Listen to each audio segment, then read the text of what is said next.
পেহেলগামে সন্ত্রাসী হামলার শোধ নিতে আগামী ৩৬ ঘণ্টার মধ্যে পাকিস্তানে হামলা চালাতে পারে ভারত। এই আশঙ্কা পাকিস্তানের তথ্যমন্ত্রী আতাউল্লাহ তারারের।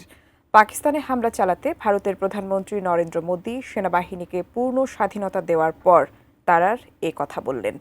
এদিকে আজ দ্বিতীয় দিনের মতো সুপার ক্যাবিনেটের সদস্যদের নিয়ে বৈঠক করেছেন মোদী। রাইহান মুন্সির প্রতিবেদনে বিস্তারিত। প্রতিবেশী হলেও কখনোই সদ্ভাব ছিল না ভারত ও পাকিস্তানের মধ্যে। কাশ্মীর ইস্যুতে বারবার সংঘর্ষে জড়িয়েছে দেশ দুটি। পেহেলগাম ঘটনার পর তারা আরেক দফা যুদ্ধের মুখোমুখি। ২৬ ভারতীয়ের মৃত্যুর বদলা নিতে নিজেদের সেনাবাহিনীকে পাকিস্তানে যে কোনো সময় হামলার অনুমতি দিয়ে রেখেছেন ভারতের প্রধানমন্ত্রী নরেন্দ্র মোদী। এরই পরিপ্রেক্ষিতে মঙ্গলবার রাতে রাষ্ট্রীয় টেলিভিশনে এক ভিডিও বার্তায় পাকিস্তানের তথ্যমন্ত্রী আতাউল্লাহ তারার জানান, পরবর্তী ৩৬ ঘণ্টার মধ্যে এ হামলা হতে পারে। গোয়েন্দা তথ্যের ভিত্তিতে এ মন্তব্য বলে দাবি করেন তিনি।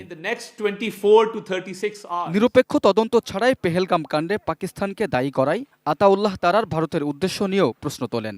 সার্বভৌমত্ব ও নিরাপত্তা রক্ষায় প্রয়োজনে পারমাণবিক হামলার হুমকি দিয়েছে ইসলামাবাদ।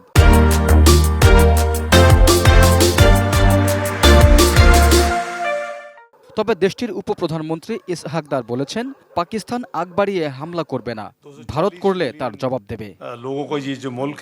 এদিকে টানা ষষ্ঠ দিনের মতো জম্মু ও কাশ্মীর সীমান্তের নিয়ন্ত্রণ রেখায় গোলাগুলি হয়েছে। মঙ্গলবার প্রথম বৈঠকের পর ভারতের প্রধানমন্ত্রী নরেন্দ্র মোদী বুধবার আবারও রাজনীতি বিষয়ক মন্ত্রিসভা কমিটি বা সুপার ক্যাবিনেটের সাথে বৈঠক করেন। পরমাণু শক্তিধর দুই প্রতিবেশীর বৈরিতায় আন্তর্জাতিক মহলও উদ্বিগ্ন। মার্কিন পররাষ্ট্রমন্ত্রী মার্কো রুবিও দুই দেশের পররাষ্ট্রমন্ত্রীর সঙ্গে শিগগিরই কথা বলবেন বলে জানিয়েছে white house. Raihan Munshi, desk report, ATN news.